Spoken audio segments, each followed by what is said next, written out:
Hello everyone, welcome to आसान academy. मैं हूं आपका श्रीनिवास सर और स्वागत करता हूं आपको इस चैनल में। और हम आज पढ़ने वाले हैं 9th क्लास के second chapter is matter around us pure. तो मैटर क्या है और कैसे उसके पार्टिकल्स कैसे होते हैं, प्रॉपर्टीज क्या क्या है, ये सारे चीज हम पढ़ चुके हैं पहले चैप्टर में, जो कि हमारा था मैटर इन आवर सराउंडिंग। तो अगर आप सब उस वीडियो देखे नहीं हो तो please go through that in our playlist. और 2023-24 बैच के बच्चों के लिए ये एक बहुत सूचना, विशेष सूचना है कि बहुत सारे कॉन्सेप्ट यहाँ पे कट चुका है आपके सिलेबस से। इसलिए आपका सिलेबस बहुत ही छोटा हो चुका है और बहुत ही आसान हो चुका है। इसलिए तो चलिए बिना देरी के शुरू करते हैं आज का ये शानदार सा खूबसूरत सा वीडियो। तो पहले हम देखेंगे कि is matter around us pure. Matter क्या होता है, आप सबको पता है कि जिसका कुछ एक वॉल्यूम होगा और एक मास होगा, उसे हम कहते हैं मैटर। और is matter around us pure, pure का मतलब क्या है? प्योर का मतलब है पवित्रता। पवित्रता मतलब एक ही कॉन्स्टिट्यूएंट पार्टिकल अगर कोई मैटर में है, अगर कोई सब्सटेंस में है, तो हम उसे क्या कहते हैं? Pure substance. ठीक है। अगर मैं मान लीजिए कि ये एक पेन है, ठीक है, इसका जो शीशा है ये लीड का बना हुआ है। लीड क्या है? लीड एक मेटल है। तो अगर उस लीड को आप क्या करोगे? बीट करते करते करते करते अगर आप उससे सबसे छोटा सा अगर एटम निकालोगे उससे, तो आप देखोगे कि क्या निकल रहा है?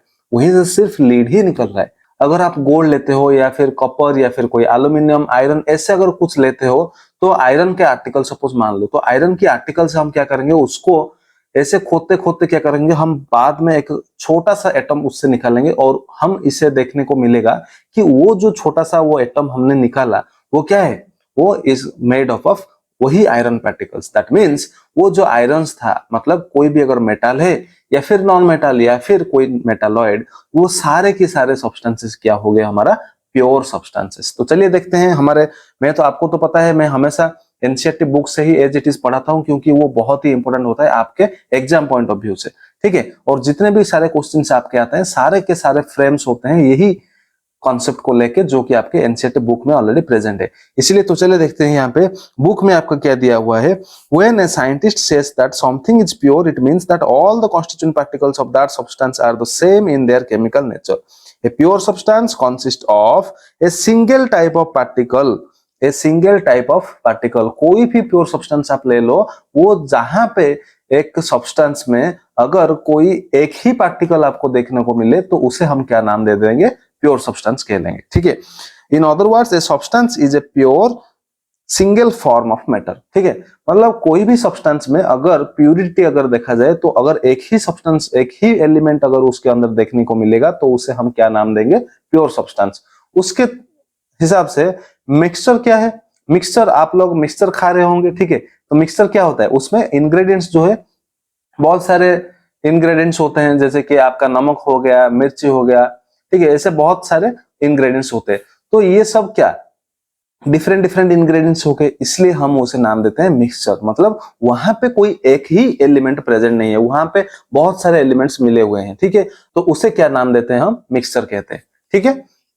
तो चलिए देखते हैं मिक्सचर क्या होता है। Mixture are constituted by more than one kind of pure form of matter. We know that dissolved sodium chloride can be separated from water by the physical process of evaporation. Sodium chloride क्या होता है? नमक होता है, जो कि table salt होता है हमारा। अगर उसे हम क्या करेंगे? डिजॉल्व कर देंगे वाटर में, तो अगर वो अच्छे से मिल जाए वाटर के साथ, तो हम क्या कर सकते हैं? उसे इवापोरेशन टेक्निक यूज करके वाटर को सेपरेट कर सकते हैं NaCl से। इसका मतलब ये हो गया एक मिक्सचर। ठीक है। Sodium chloride is itself a pure substance. क्यों? सोडियम क्लोराइड में क्या होता है? सोडियम क्लोराइड एक प्योर सब्सटेंस है। क्यों? देखो, ये एक कंपाउंड होता है, सोडियम और क्लोरीन, ये दोनों मिलने के बाद एक कंपाउंड फॉर्मेशन होता है, जिसे हम फिजिकली सेपरेट नहीं कर सकते। अगर मैं आपको नमक दूं, तो क्या आप मुझे ये लो सोडियम, ये लो क्लोरीन, ऐसे दे सकते हो? नहीं दे सकते। इसलिए सोडियम क्लोराइड क्या हो गया? आपका एक कंपाउंड हो गया, एक फिक्स्ड कंपोजिशन में वो मिला हुआ है। ठीक है। उसे हम सेपरेट नहीं कर सकते, जैसे कि हमने NaCl और वाटर सॉल्यूशन को इवापोरेशन टेक्निक से सेपरेट किए थे। समझ में आ गया आप सबको कि मिक्सचर और कंपाउंड के बीच में डिफरेंस क्या है? लास्ट में हम देखेंगे और भी सारे डिफरेंसेस मिक्सचर और कंपाउंड के बारे में। तो अभी के लिए बस इतना आपको याद रखना है कि प्योर सब्सटेंस क्या है, जिसमें सिर्फ एक ही एलिमेंट आपको देखने को मिले, उसे हम प्योर सब्सटेंस कहेंगे। और मोर देन वन एलिमेंट मिले हुए हैं, जिसको हम फिजिकल प्रोसेस से सेपरेट कर सकते हैं, तो उसे क्या नाम दे देंगे? मिक्सचर कहेंगे। ठीक है। तो आगे देखिए types of mixture. Mixture generally दो तरह के होते हैं, एक होता है होमोजेनियस मिक्सचर और एक हेटेरोजेनियस मिक्सचर यानी कि नॉन होमोजेनियस मिक्सचर। देखिए होमोजेनियस मिक्सचर क्या होता है, जिसमें सपोज आप क्या करो कि NaCl यानी कि नमक या फिर जो कहते हैं हम टेबल सॉल्ट, उससे क्या करना आप वाटर में ऐड करो और उसको अच्छे तरह से स्टायर अप कर लो ताकि वो अच्छे से मिल जाए। तो उसमें आप देखोगे कि आप कहीं से भी वो जो बीकर या फिर कोई ग्लास में आप जो लोगे NaCl सॉल्यूशन, तो उसमें आप देखोगे कि कहीं से भी आप निकालो, कहीं से भी आप वाटर निकालो, आपको क्या मिलेगा, NaCl एडेड विथ वाटर ही मिलेगा। मतलब एक मिक्सचर आपको मिलेगा जहां पे जो कॉम्पोजिशन होता है वो यूनिफॉर्मली डिस्ट्रीब्यूट हो चुका है चारों तरफ, और इसे ही हम कहते हैं होमोजेनियस मिक्सचर। मतलब a mixture in which the elements the components are mixed in an uniform composition, ठीक है, उसे हम क्या कहते हैं, होमोजेनियस मिक्सचर। ठीक उसी तरह हेटेरोजेनियस मिक्सचर क्या होता है, मान लो आप क्या ले लो, सैंड पार्टिकल्स ले लो, ठीक है, और उसको ऐड कर लो वाटर में और स्टीर अप कर लो, ज्यादा से ज्यादा जितना कर सकते हो कर लो, लेकिन आप बाद में देखना वो स्टेबिलाईज होके नीचे एक प्रेसिपिटेट फॉर्म में रह जाएगा सैंड पार्टिकल्स।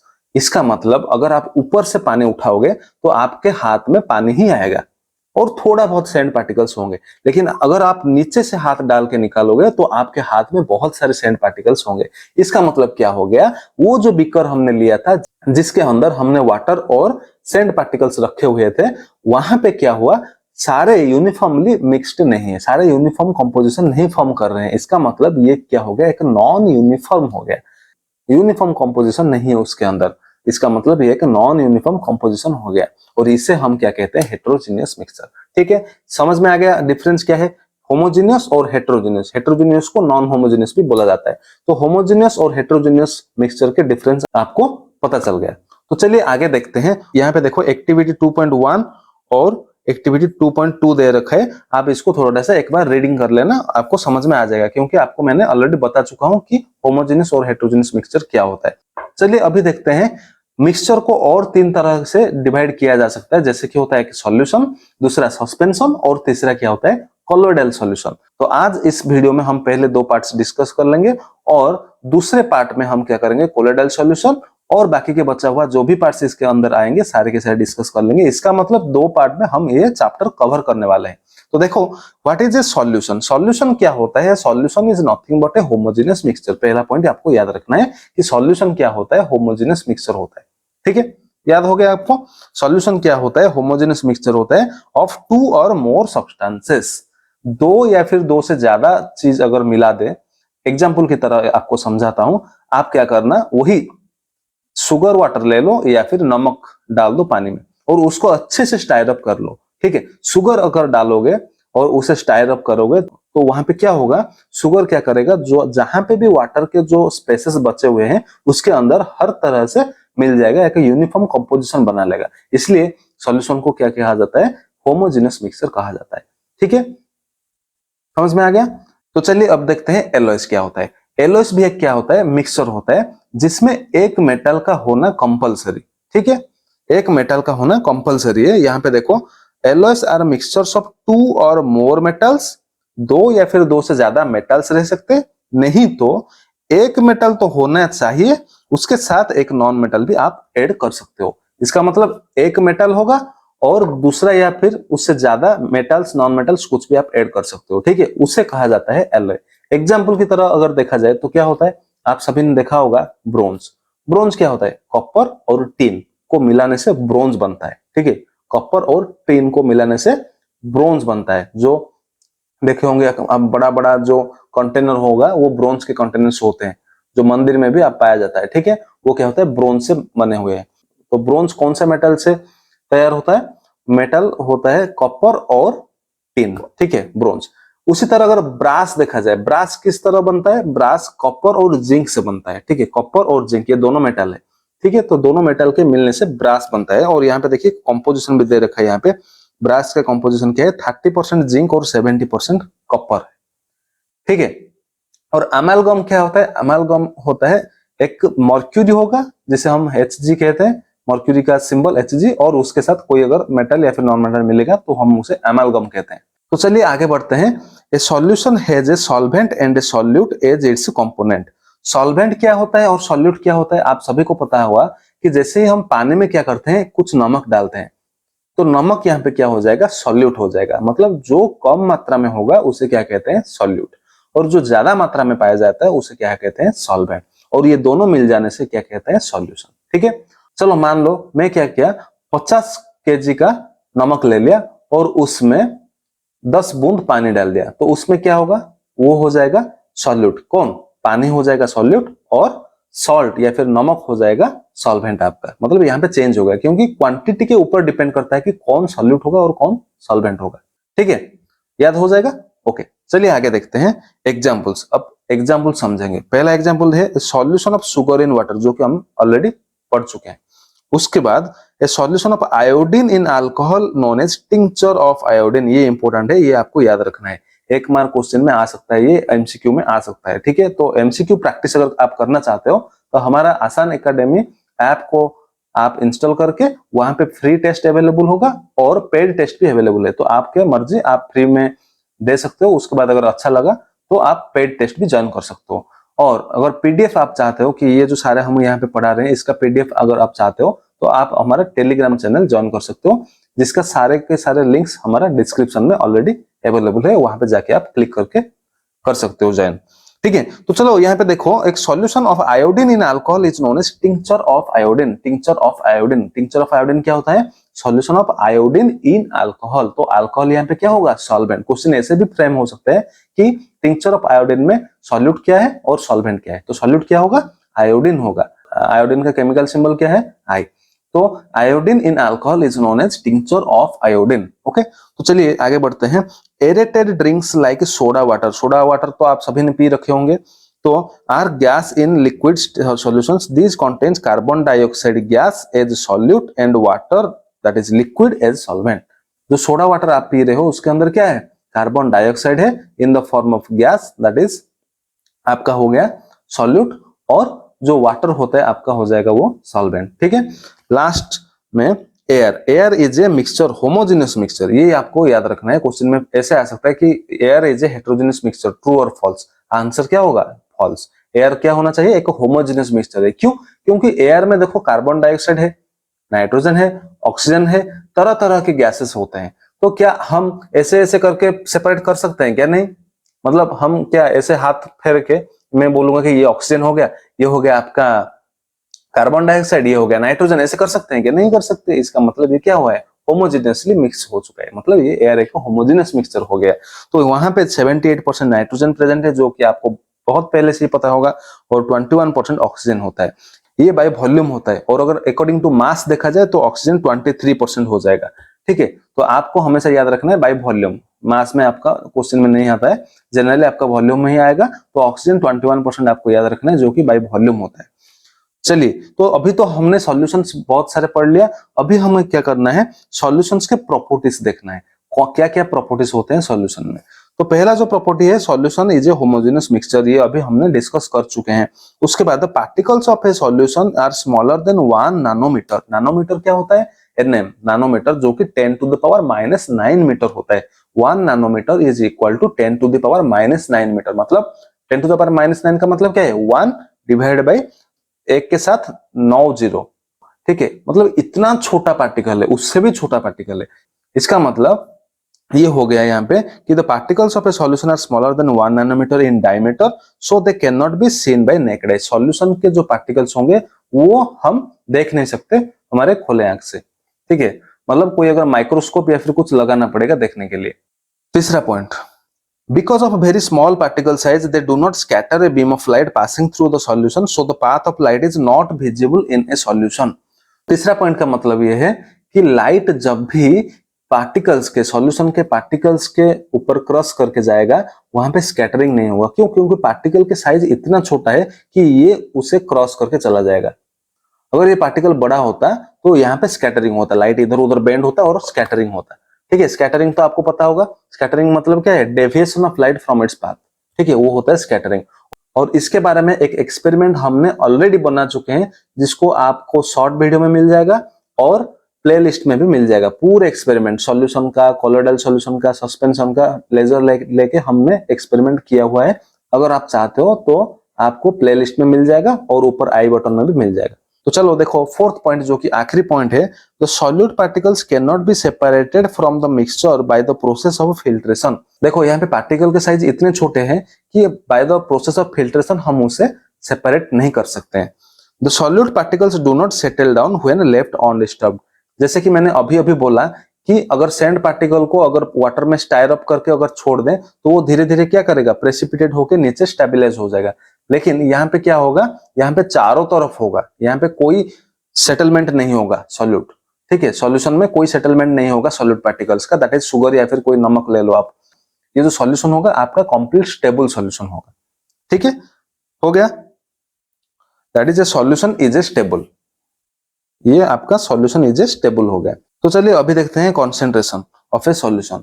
जनरली डाइल्यूट और कॉन्सेंट्रेटेड दो तरह की सॉल्यूशन होते हैं। डाइल्यूट और कॉन्सेंट्रेटेड ये दोनों कंपैरेटिव टर्म होते हैं, रिलेटिव टर्म होते हैं। इसका मतलब हम अगर 5 लीटर पानी में 2 चम्मच नमक डाल दिए, एक सॉल्यूशन हो गया।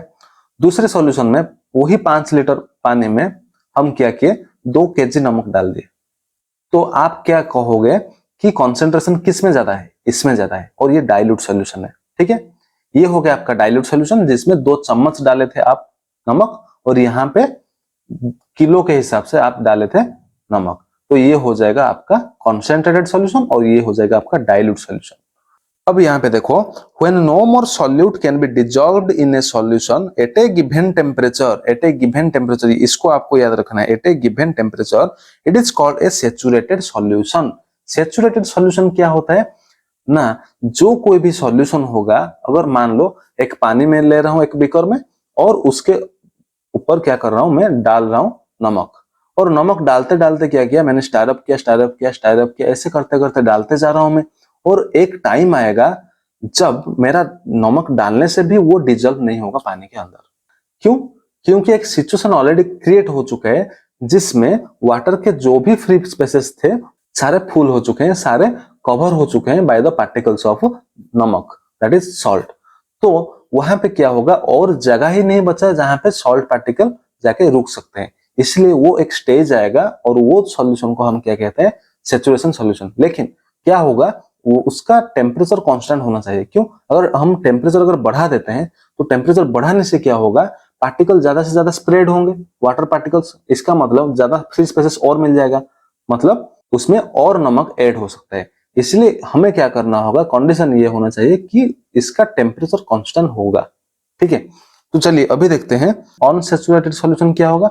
जब तक सैचुरेशन अटेन नहीं हो जाता तब तक हम उसे कहते हैं अनसैचुरेटेड सॉल्यूशन। मतलब हम जैसे ही नमक डालते जाएंगे वो डिजल्व होता जाएगा।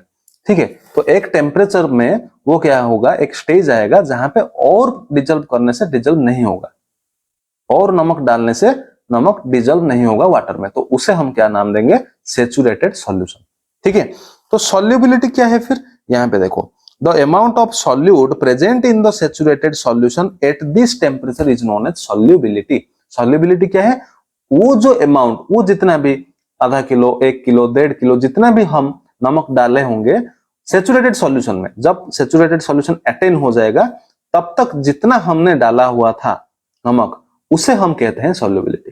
ठीक है, अगर 3 किलो में सैचुरेशन आ जाता है, 3 किलो नमक डालने से अगर वो जो बीकर में सैचुरेशन अगर आ जाता है पानी में और डिजल्व होने की कैपेबिलिटी नहीं है, तो उसे हम नाम दे देंगे सॉल्युबिलिटी। तो सॉल्युबिलिटी कितना हो जाएगा, 3 किलो ऑफ नमक, वो हो जाएगा आपका सॉल्युबिलिटी। ठीक है, चलिए अगर आपको समझ में आ रहा है तो एक लाइक कर दीजिए और दूसरों के साथ शेयर कीजिए। अभी देखते हैं हम various ways of expressing the concentration of a solution. तो सॉल्यूशन में कॉन्सेंट्रेशन को नापने के लिए 3 वेज है, 3 वेरियस वेज है।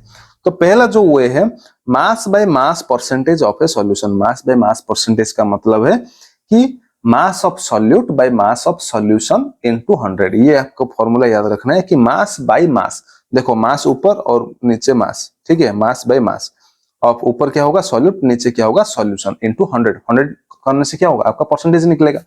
ठीक उसी तरह अगर 2 सेकंड बिट हम देखें तो मास बाय वॉल्यूम परसेंटेज, इसका मतलब mass of solute by volume of solution. ठीक है, मास बाय वॉल्यूम, यहाँ पे सॉल्यूट सॉल्यूशन इनटू 100 करने से आपका परसेंटेज निकलेगा। थर्ड क्या है, वॉल्यूम बाय वॉल्यूम परसेंटेज। यहाँ पे देखो दोनों वॉल्यूम है और सॉल्यूट ऊपर और सॉल्यूशन नीचे, मतलब सारे के सारे फॉर्मूले में आपका ऊपर सॉल्यूट होगा और नीचे सॉल्यूशन होगा और इनटू 100 होगा परसेंटेज। ठीक है, तो चलो यहाँ पे एग्जांपल 2.1 सॉल्व करते हैं। A solution containing 40 gram of common salt. ठीक है, कॉमन सॉल्ट 40 ग्राम, मतलब आपका सॉल्यूट हो गया 40 ग्राम। ठीक है, सॉल्यूट इक्वल टू 40 ग्राम और 320 gram of water, 320 gram water में हमने ऐड किया 40 ग्राम का नमक, तो सॉल्वेंट क्या हो जाएगा 320 ग्राम। सॉल्वेंट क्या हो जाएगा 320 ग्राम। ठीक है, अभी हम देखते हैं calculate the concentration in terms of mass by mass percentage. Mass by mass percentage का मतलब क्या हुआ, ऊपर हम सॉल्यूट का मास लेंगे और नीचे हम सॉल्यूशन का मास लेंगे, सॉल्वेंट का मास नहीं, सॉल्यूशन का मास। तो यहाँ पे गलती मत करना, यहाँ पे हमें क्या निकालना है, सॉल्यूशन निकालना है। सॉल्यूशन कितना हो जाएगा, सॉल्यूट प्लस सॉल्वेंट, इसका मतलब 320 प्लस 40 दैट इज 360 ग्राम। और अब हम निकालेंगे mass by mass percentage, that is solute का मास कितना है 40 ग्राम बाय सॉल्यूशन का मास कितना है 360 ग्राम इनटू कितना करना है 100, तब हमारा निकलेगा 100, 4 1 जा 4 9 जा, तो ये आपका आ जाएगा 100/9। ठीक है, तो ये हो गया that is equal to 11.1 percentage. ठीक है, तो ये हो गया आपका मास बाय मास परसेंटेज। तो ऐसे निकालते हैं आप, मास बाय मास परसेंटेज दिया हो या फिर मास बाय वॉल्यूम परसेंटेज, जो कुछ भी दिया हो उस तीन फॉर्मूले के अकॉर्डिंग आपका आंसर निकलेगा। ठीक है, तो अभी देखते हैं व्हाट इज ए सस्पेंशन। अभी अभी हमने बोला कि सस्पेंशन क्या होगा ना, जहां पे जैसे कि आप मान लो, आप बस इतना याद रखो, सॉल्यूशन होगा तो सॉल्ट वाटर या फिर शुगर वाटर, और सस्पेंशन होगा तो सैंड वाटर, सैंड पार्टिकल के साथ वाटर। ठीक है, तो सैंड पार्टिकल को अगर हम मिला देते हैं वाटर में तो वो क्या हो जाएगा, चारों तरफ इक्वली डिस्ट्रीब्यूट होगा क्या, नहीं होगा, तो वो होमोजेनियस नहीं होगा, वो क्या होगा हेट्रोजेनियस मिक्सचर हो जाएगा। तो देखो suspension is a heterogeneous mixture. ठीक है, सेकंड, पार्टिकल्स के साइज हम देख सकते हैं आंखों से, अपने आंखों से हम देख सकते हैं या, तो इसका मतलब the particle of A suspension can be seen by naked आई, कोई माइक्रोस्कोप की जरूरत नहीं है, डायरेक्ट हम देख सकते हैं सैंड पार्टिकल्स को। तो चलो तीसरा पॉइंट क्या है, the particle of A suspension scatter a beam of light. Obviously scatter होना चाहिए क्योंकि पार्टिकल के साइज तो बड़े हैं यहाँ पे, तो स्कैटर तो होगा ही होगा। ठीक है, और एक्सपेरिमेंट भी हम इसके लिए कर चुके हैं, आप जाके देख सकते हो। और last point, the solid particle settle down when suspension is left undisturbed. अगर हम स्टायर अप करते करते चले जाएंगे और लास्ट में छोड़ देंगे तो धीरे धीरे क्या होगा, वो जो पार्टिकल्स थे सैंड पार्टिकल वो धीरे धीरे स्टेबलाइज होके नीचे चले जाएंगे। इसका मतलब टोटल सस्पेंशन जो था वो क्या है, अनस्टेबल हो गया, क्योंकि सॉल्यूशन में क्या हुआ था, स्टेबल हुआ था, पूरा कंप्लीट सॉल्यूशन स्टेबलाइज हुआ था, कोई सेटलमेंट नहीं हो रहा था वहां पे। लेकिन यहाँ पे क्या हो रहा है, सेटलमेंट हो रहा है, इसका मतलब ये अनस्टेबल हो गया। ठीक है, the suspension breaks and it does not scatter light anymore. क्यों लाइट स्कैटर नहीं करेगा, क्योंकि पार्टिकल जो था वो सेटल डाउन हो गया, तो यहाँ पे कोई स्कैटरिंग और नहीं होगा। बात, they can be separated from the mixture by the process of filtration. इसका मतलब सैंड पार्टिकल को हम वाटर से फिल्ट्रेशन करके बाहर निकाल सकते हैं। ठीक है, तो ये था आपका सॉल्यूशन और सस्पेंशन, और हम आज इस वीडियो को यहीं पे रहने देते हैं, और दूसरा पार्ट होगा उसमें हम कवर करेंगे कॉलोइडल सॉल्यूशन क्या होता है, फिजिकल चेंज क्या होता है, केमिकल चेंज क्या होता है, कंपाउंड और मिक्सचर के बीच का डिफरेंस क्या होता है, और ऐसे ही हमारा चैप्टर बहुत ही आसानी से खत्म हो जाएगा। अगर आपको ये वीडियो अच्छा लगा तो लाइक कीजिए, सब्सक्राइब कीजिए और दूसरों के साथ शेयर कीजिए। आज के लिए हम यहीं पे खत्म करते हैं। Thank you, all the best.